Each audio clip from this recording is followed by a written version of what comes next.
Hey everybody, Ellis here, obviously. So today's video is a little bit different. Now this isn't just a story, but it's a glimpse into one of the most terrifying moments of my life, I would say. And it's the day I almost died. But it's more than that. What I want to do today, on today's episode, is share with you what it actually felt like thinking that I was going to die. So this actually happened to me 10 years ago on Mount Everest. It was during the Nepal earthquake of 2015. Now, some of you might remember that disaster. I mean, at the time it was all over the news. But for me, it wasn't just headlines. It was a moment where life and death it kind of blurred together in a way.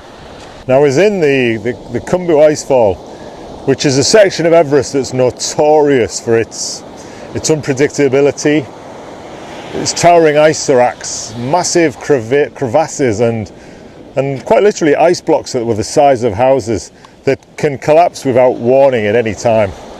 Now, climbers call it a death trap, and they aren't exaggerating. And I knew the risks, but nothing prepares you for when the mountain decides, basically it's had enough. So that morning was like almost any other on the expedition.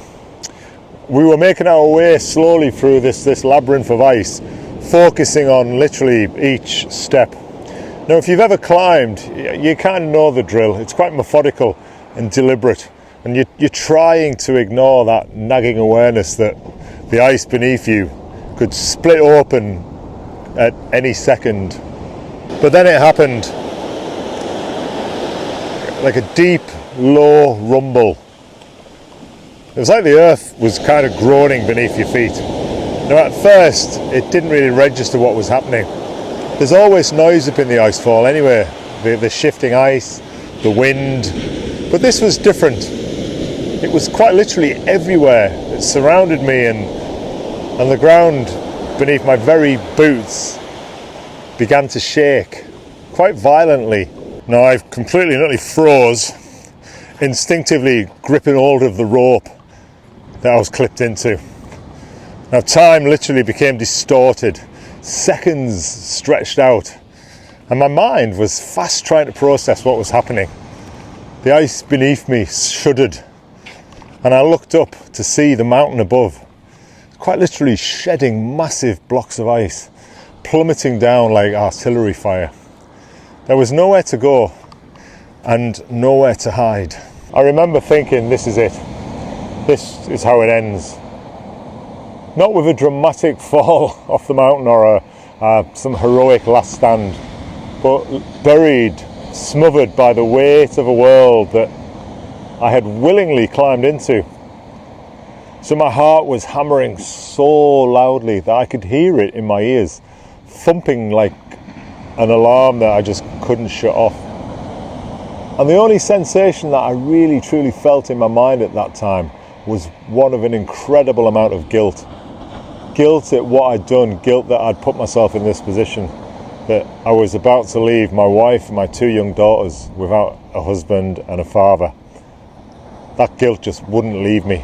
In that moment of what I assumed was my ultimate demise, just this incredible amount of shame and guilt just completely overwhelmed me. And then there was just silence. That eerie, heavy silence that comes immediately after the chaos. But I was still standing, or on all fours as it happens at the time.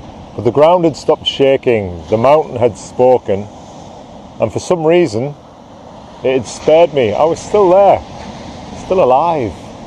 But in that actual moment, I didn't feel lucky at all. I felt exposed, fragile, like I'd been shown just how insignificant I really was. And we spend so much time worrying about petty things, deadlines, traffic, that next big purchase that we're thinking about making. But in that moment, the moment where I thought I was going to die, none of it mattered. I was just a speck, a tiny speck on a mountain's shoulder. And getting off the mountain wasn't easy either. The aftermath of the earthquake was chaos. We were stranded, uncertain if rescue would come at all. Communication was almost non-existent. And I saw people processing loss, trauma, the raw realization that we were all at the mercy of something so much bigger than us. Now, in the years since, 10 years now, I've thought about that day more than I can count. Now, it changed me for sure. It gave me a perspective that I guess I sometimes struggle to put it into words. And life is so fragile. We think that we are invincible, that there's always tomorrow. But sometimes there isn't. So what did it feel like then, facing up to your own demise? Now, for me, it felt like the rug was pulled out from under every assumption that I had about control, safety, and time. It felt like fear, regret, helplessness. And then strangely, after the feeling of regret and shame, a sense of calm acceptance. Not because I wanted it to end, but because I guess in that moment I realised that I no longer had any control over the situation. So that day that I almost died on the side of Mount Everest, it also became the day that I was ultimately reborn. It shattered everything I thought I knew about life. And when I pieced myself back together, something fundamental had changed. Since then, I've tried to live every moment like it could be my last. Not in some kind of a reckless, careless way, but with a deeper appreciation for the time I have. I try to stay present and not let small worries steal the joy from my days. The sound of laughter, the warmth of a hug, the quiet moments, the sound of the waves crashing into the shore here, they mean so much more to me now than they did prior to Everest. Now, it might sound like a cliche, but facing death, I think that closely, it makes you realise that every breath is a gift. Now, I've stopped postponing things that matter in my life. The dreams, the connections, the experiences.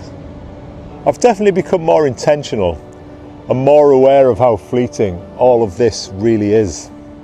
So ever since then, I've tried to carry that awareness with me, to remind myself to appreciate not only the mundane moments, but to also not sweat the small stuff so much anymore.